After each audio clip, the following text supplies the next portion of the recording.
Vamshas. The Shanga polities were therefore more akin to the Janapada polities of the 6th century BC in the Ganges Valley, with the potential of evolving as monarchies, but never attained the status of full-fledged states. Their decline was mainly brought about by their dependence on plunder mechanism and lack of resources like regular taxation or land revenue, because when the Western trade declined, virtually it was denied to them that they can have a second resource base, which is trade.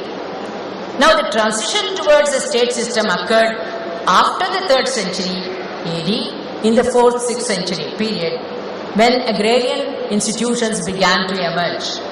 This is particularly confirmed by the Pulangurichi inscription, which the first time talks about Brahmadeyas and temples, etc., as the focus of agrarian expansion. At the same time, we have the Nadu mentioned in the Shangam text, which is not the same as the Nadu mentioned in Pallava Chola period, because the early medieval Pallava Chola Nadu was fundamentally different from the Nadu that figures in the heroic poems. As agrarian localities with hierarchically structured social relations, the Nadu subsequently acquired great political significance in the monarchical system, which was not there in the Shangam period. The Pallava Pandya monarchical polities adopted the composite package of the Brahmanical tradition as their legitimating ideology. I next take up urbanization and briefly mention two things. One, that the urbanization process was common to the whole of the subcontinent, but Tamil Nadu, it is represented by the external stimulus of Roman trade and the wide ramifications of trade from Mediterranean to Southeast Asia, which made it possible for the South Indian traders to become transit traders, to participate in the long ramifications of trade as transit traders as well as direct traders. So maritime trade was the most important stimulus for urbanization. This is particularly reflected in the finds of Roman coins, in the distribution pattern of Panchmat coins, and in also excavations, now especially in the Pattanam excavations and other places like Kameri Pumpattinam, Alagankulam and Kotke. And also, Kodumanal excavations represent a very highly advanced crops production system which linked the western coast to the eastern coast. Therefore, the continuity of this trade from west to east was possible. Shifting patterns of trade also can be seen from western coast from the 1st century BC to the eastern coast when Puhar became the major port of entry to South India by the 2nd century AD. Now, one wonders whether Pattinapalai was composed after the emergence of Puhar as the major entry point to South Indian trade. Similarly, there were different levels of exchange. One, at the regular barter system, everyday, day-to-day exchange of commodities.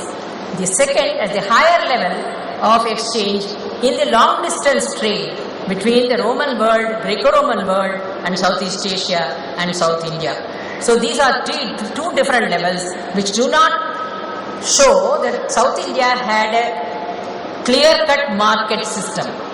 South India had only peripheral markets which was conducive for foreign traders rather than South Indian traders. Thus, ports and towns emerged as a result of expanding commerce, which are classified by the Greco-Roman accounts as marts and market towns. I have given a long list of marts and towns and show how some of these ports became emporia of trade, some remained at the level of market centers. Therefore, the peripheral markets of South India enabled the Yavanas to come and settle down in these areas, which is also confirmed by archaeological excavations. Numismatic evidence is one of the most difficult to use for this period, yet we know that the Roman coins were perhaps used either as bullion or turned into jewelry at later times, or perhaps only in the higher transactions in the long distance trade. Similarly, we have also problems in understanding the nature of the use of Panchmat coins, and since they were mostly issues of the Nigama or merchant guilds, they must have been meant only for trade. But recent discoveries of coins of the Cheras and Pandyas in fairly large numbers in hoards and personal collections, sometimes in stratified levels in excavations, show that the rulers were personally interested in the promotion of trade, and therefore they also issued coins in imitation of the Roman portrait coins. Lastly, I take up religion, which I think is very significant from the point of view of the phases of development, two broad phases from tribal to systematized monarchical polities.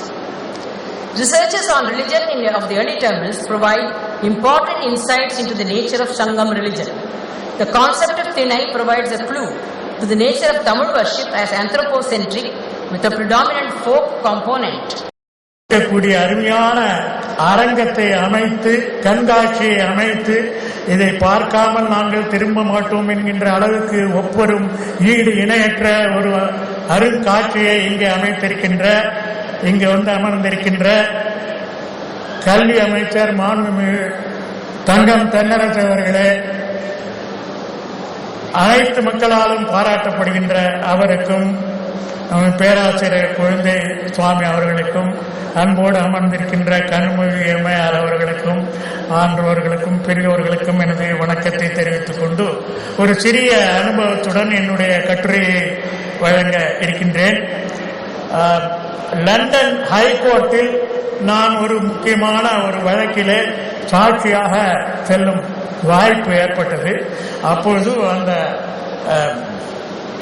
நீதிபதி, நீங்கள் இந்த கோயிலிலே இருந்து அந்த பொருள் வருகின்றது என்று கூறுகின்றீர்களே, அதனுடைய காலத்தை எவ்வாறு கணிக்கின்றீர்கள் என்று கேட்டார். நான் அந்த கோயிலே காணப்படுகின்ற கல்வெட்டை வைத்துக் கொண்டு அதனுடைய காலத்தை கணிக்கின்றேன் என்று கூறினேன். அந்த கல்வெட்டிலே என்ன சொல்லி இருக்கிறது என்று கேட்டார். அந்த கல்வெட்டிலே கொடுத்த அரசனுடைய பெயர் இருக்கின்றது, அவனுடைய காலம் குறிக்கப்பட்டிருக்கின்றது, இந்த கோயில் எந்த காலத்தை சார்ந்தது என்பது குறிக்கப்பட்டிருக்கின்றது, எதற்காக இந்த கொடை கொடுக்கப்பட்டது என்பதெல்லாம் அந்த செய்திகளிலே காணப்படுகின்றன என்று கூறினேன்.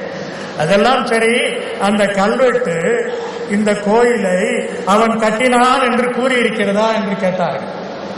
அது அவ்வாறு குறிக்கப்படவில்லை என்று கூறினேன். பின் எவ்வாறு நீங்கள் அதை காலத்தை கணிக்கின்றீர்கள் என்று கேட்டார்கள்.